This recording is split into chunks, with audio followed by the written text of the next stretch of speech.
Condamnation du cardinal Barbarin en France, condamnation du cardinal Pell en Australie.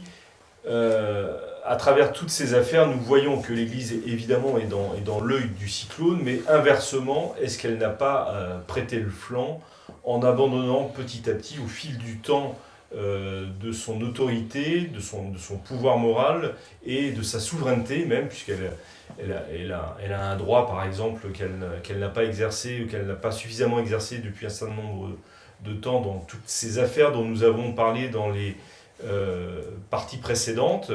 Alors messieurs, notamment en France, nous avons eu un événement historique il y a plus d'un siècle maintenant, qui est le ralliement, la demande de Léon XIII aux catholiques français de jouer le jeu de la démocratie et de la République. Est-ce que finalement, ça ne serait pas, l'abbé Sellier parlait tout à l'heure, lui remonter jusqu'à la Révolution, mais est-ce que finalement, il n'y aurait pas un point de basculement avec ce ralliement du fait que cette église qui est devenue très mondaine, comme vous disiez, monsieur l'abbé, en France du moins, eh bien, face au pouvoir public, joue un jeu de collaboration. Oui. Vous me demandez, je prends la parole. Mais prenez la parole, vous êtes là pour ça. Oui. Donc l'abbé Sellier a raison, les choses remontent, bien sûr, mais toujours, jusqu'à la Révolution. Et après la Révolution, enfin, notamment la manière dont s'est traité le Concordat, qui certes a de bons aspects, mais aussi très mauvais par les pouvoirs qu'il donnait à un pouvoir non catholique, même non démocratique au sens moderne du terme. Le sacre, par exemple, de Napoléon est une chose qui précède le ralliement et qui l'explique aussi. Alors peut-être, oui, j'ai parlé du ralliement, mais je n'ai pas donné de date. Alors, oui, 1892, ça peut dire. 1892, là, le sacre de Napoléon. Napoléon, 1801, j'avoue que... Ouais, à peu près. Ouais, c'est ça. Voilà, on est tous à revoir nos fiches. Vite tirer notre petit doigt pour être sûr. Donc, où le représentant du pouvoir nouveau est sacré par l'Église, avec d'ailleurs des choses étonnantes, puisque pour y arriver, la cérémonie a dû empêcher... donc Napoléon devait, à la fin de sa consécration du sacre, prêter un serment pour le respect de toutes les religions. Donc, ce que ne pouvait évidemment à l'époque pas admettre le pape Pie VII. Et on a considéré, on a trouvé un moyen, c'est-à-dire que la cérémonie se terminait, le pape repartait à la sacristie en procession, et pendant ce temps, Napoléon prêtait un serment inacceptable pour l'Église. Bon, le ralliement de Léon XIII consistait à dire aux catholiques une chose évidente, évidemment, que l'Église n'a pas de préférence pour tel ou tel régime politique, en soi, voilà, justement, en soi. La démocratie, pourquoi pas, la démocratie athénienne, la démocratie suisse, la monarchie, l'aristocratie, ou des mélanges des trois, et que par conséquent, puisque le pouvoir en place en France était une république, il fallait se rallier à cette république, et à l'intérieur, essayer de lui faire adopter de bonnes lois. Donc, ce qui, évidemment, était une gifle considérable aux monarchistes de l'époque, et au comte de Chambord particulièrement, mais aussi qui... le comte de Chambord. En 83. Non, mais à la mémoire du comte de Chambord, et de ce qu'il avait incarné. Et qui permettait, mais qui, surtout, s'asseyait sur le fait que ce régime en question, cette république, était une démocratie moderne, une démocratie révolutionnaire, issue de la Révolution, pour laquelle le sens du bien commun n'était pas le même que dans les régimes dont parle saint Thomas et dont parle l'Église habituellement. On faisait comme si la démocratie n'était pas ce qu'elle était. Un régime comme si c'était décroché de la loi naturelle, où la loi était une loi purement positive. Et voilà, alors les catholiques, comme vous savez, alors il s'agissait évidemment d'une... Non, les catholiques ont, comme on se sont séparés, sont scindés, certains ont protesté, d'autres ont accepté. Les monarchistes donc, ont refusé, un certain nombre de bonapartistes ont aussi refusé d'ailleurs, il faut le savoir. Bref, ça a créé de grands troubles, et surtout ça a cassé les reins à la force politique des catholiques en France à cette époque-là. Les catholiques comme tels, les catholiques... Bien.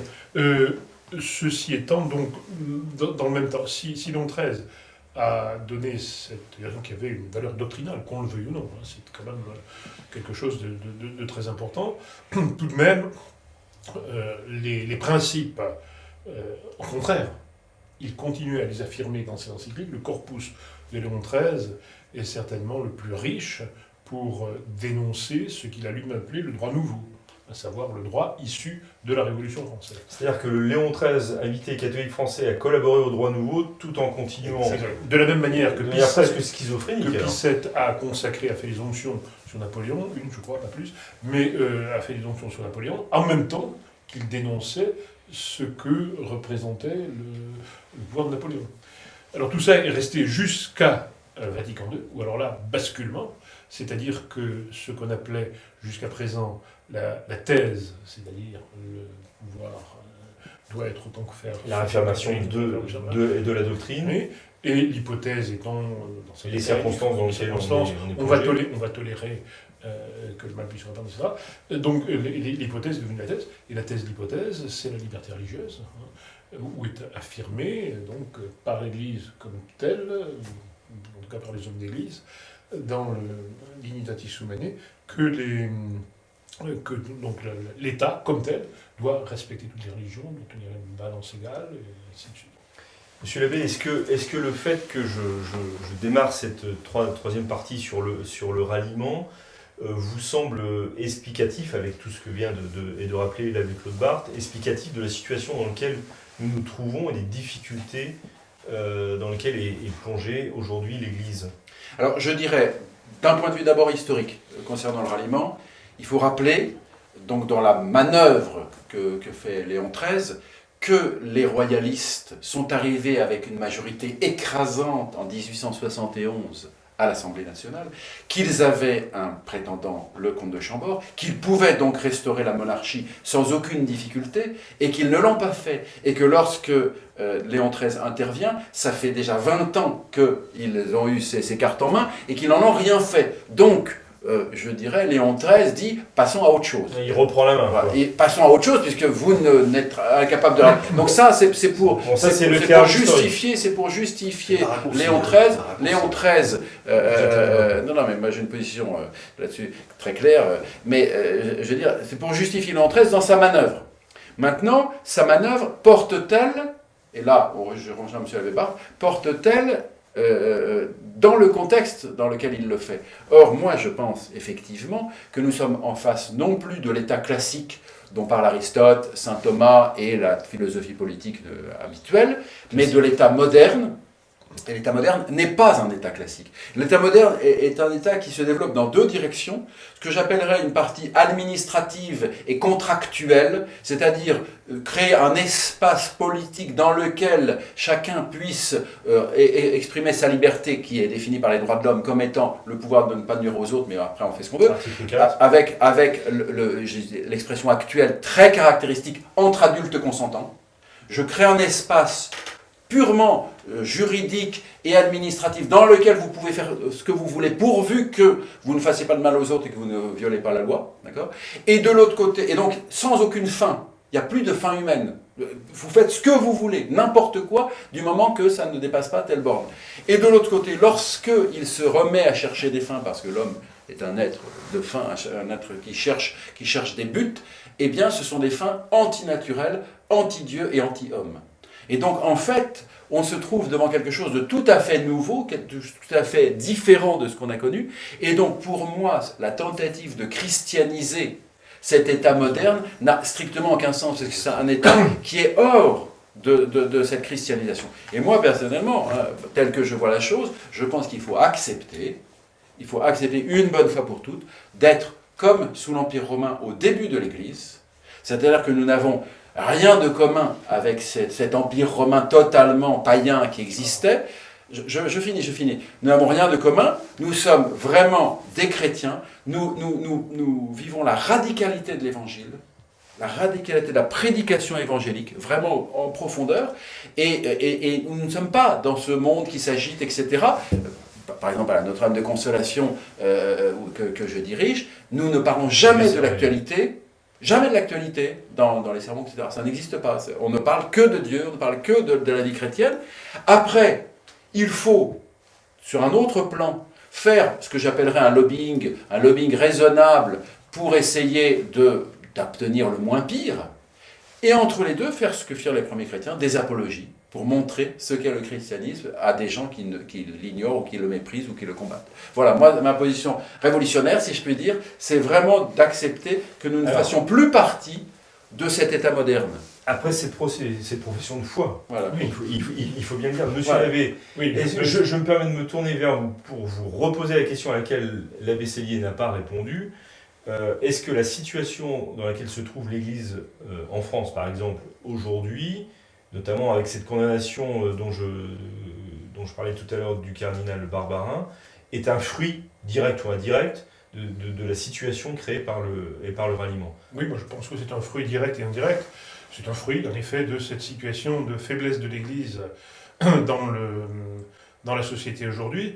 Je suis d'accord avec ce qu'a dit l'abbé Sellier sur la radicalité de la position, et c'est en effet comme ça que je veux, sachant tout de même que, en effet, ce que nous avons devant nous, cette chose, ce machin, comme aurait dit De Gaulle, quel est chose, comme aurait dit... Oui, ce machin, comme aurait dit aussi Cochin, finalement. Oui, voilà, qui est devant nous, cet État moderne, nous est totalement étranger, c'est vrai, mais aussi quelque chose de très hostile. Le grand drame de l'Église, et je pense que la grande faute de Vatican II, au fond, c'est d'avoir évidemment renversé la vapeur, mais aussi de n'avoir pas défini, là je m'appuie sur ce que disait Émile Poula, d'avoir pas défini ce qu'on avait en face de soi. Qu'est-ce que c'est que cet État moderne? Qu'est-ce que c'est que ce... Le grand absent, selon le grand Émile absent. Poula, Le grand absent. Donc, on ne peut pas faire, c'est sûr, il ne faut pas y toucher, enfin je veux dire, il ne faut pas s'y impliquer, y collaborer.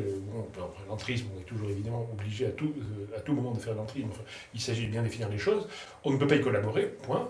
Collaborer directement, c'est clair, mais on ne peut pas faire comme s'il n'existait pas. Et il n'est pas du tout l'Empire romain.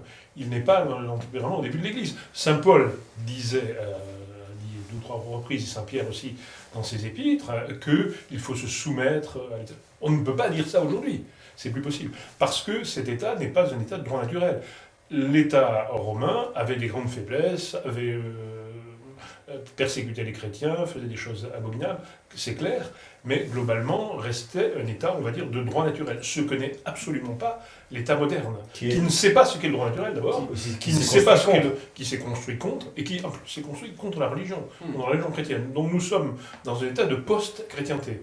Et voilà, il faut donc, d'une manière ou d'une autre, très bien que vous ne parlez pas dans les sermons, je parle guère, moi non plus, mais enfin, parfois il faut parler du Christ, n'est-ce pas? Donc on est bien obligé d'aborder ces... Ce que j'appelle l'actualité. En parler tout le temps, oui, l'actualité, vous avez raison. Mais non plus, j'en parle jamais dans les sermons. De toute façon, il faut bien se poser. Alors pour en venir à Barbarin et à ce qui lui arrive, hein, c'est cette faiblesse de l'Église, c'est ce fait qu'elle s'est mise, à partir de Vatican II, encore davantage, c'était déjà auparavant, c'est d'accord, mais encore davantage, et vraiment de manière, on va dire cette fois-ci, institutionnelle. Alors donc de l'État, le reconnaissant comme tel, etc.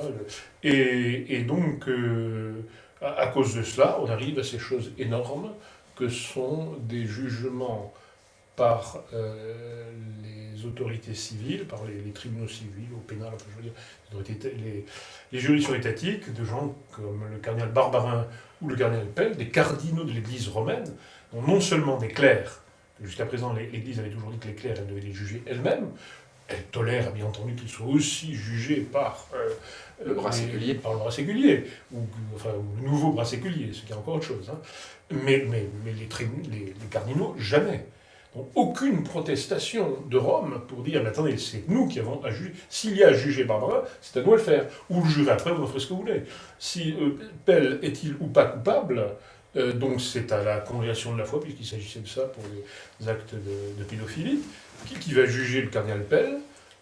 On décide, la congrégation de la foi dit il est coupable, on l'envoie dans un monastère jusqu'à la fin de ses jours. Ou elle dit il n'est pas coupable, eh bien il reprend ses fonctions à Rome, et ensuite Melbourne se débrouille, elle fait ce qu'elle veut, mais ça ne nous regarde plus. C'est énorme. Là, c'est bien au-delà des scandales de pédophilie, on est devant un abandon de la souveraineté de l'Église, de la plénitude. Donc une abdication totale. Une abdication, oui, extrêmement grave. Et qui est...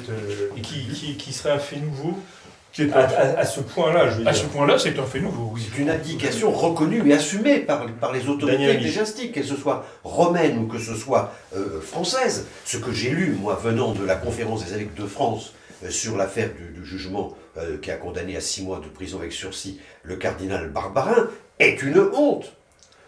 Nous respectons les décisions de la justice, mais nous respectons aussi le droit de la peine. Pour Pell, c'est la même chose. Même chose. Le Vatican qui a eu le temps, ils savaient depuis 2 mois la condamnation. Ils ont pris 2 mois, ils avaient le temps de réfléchir quand même, ils n'ont pas été pris par surprise. Eh bien pareil, nous respectons l'épiscopat australien, et ça, nous respectons les jugements, les jeux. Mais qu'est-ce qu'on peut respecter de choses qui sont fausses et qui sont infâmes? On ne peut pas respecter. C'est pas des choses respectables. Il y a des choses qui sont respectables. Mais ça, c'est pas respectable. Et d'abord, Enfin. personnellement, à supposer que les tribunaux de Melbourne aient donné C'est signé. bon jugement, peu importe. La question est d'abord, ils vont tout dire, c'est l'Église qui juge un cardinal. Mais ils ne le disent même pas, et en plus, ils l'assument. Mais Ils disent, mais c'est là que nous respectons la justice de notre pays. Mais ils sont timbrés. Bien sûr. Ils sont timbrés. Qu'elle soit 2 bonne ou jugements mauvaise. contradictoires pour Pell, 2 jugements contradictoires pour Barbarin. Bah, enfin, on est où, dans quel monde? Moi, je voudrais revenir quand même sur un petit sujet. Je suis désolé, mais enfin, j'ai le droit. Parce que ça fait, j'étais pas sûr, j'ai pas fait de tunnel là. Sur l'affaire, quand même, on va revenir un petit peu sur le ralliement et tout. Parce que le ralliement, oui, c'est un moment charnière. Charnière. Comme toujours, le malin se saisit de toutes nos faiblesses. Bon. Le ralliement, je suis désolé de le dire, était une erreur politique de la part du Saint-Siège. Bien. D'ailleurs, incompréhensible, parce que dans l'ensemble, Léon XIII est plutôt réactionnaire, au sens du terme. Voilà.